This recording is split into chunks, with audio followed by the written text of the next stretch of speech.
ኢራን ጥቃቱን ተከትሎ ጊዜ ገዝታ አጸፋዊ እርምጃ መውሰድ ከጀመረች በኋላ ግን ነገሮች ሁሉ ተገለባበጡ። እስራኤል አይታ የማታውቀው ድብደባ ደረሰባት። ቴል አቪቭ እና ሃይፋ ጋዛን እስኪመስሉ ፈራረሱ። የሞሳድም ሆነ የጦር ዋና የእዝ ጣቢያዎችና የመረጃ ተቋሞችም አፈር ለበሱ። እስራኤላውያኑም በ77 ዓመት ውስጥ ለመጀመሪያ ጊዜ ነፍሳቸውን ለማትረፍ ስደትን ቀመሱ። በወቅቱ ይደርስ የነበረው ውድመት ወደ መጠናቀቂያው ደግሞ እስራኤላውያኑ ሊደብቁ ያልቻሉትን እውነት እያነቃቸውን ቢሆን ሲናገሩ ተደመጠም።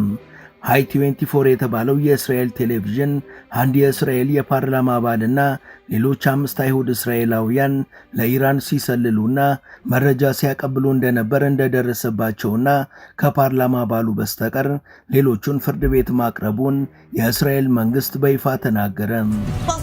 Israel Security Services, the Shin Bet, has arrested 5 Jewish Israelis on suspicion of spying for Iran. The 5, 4 women and 1 man, are all Jewish immigrants from Iran or the descendants of Iranian immigrants.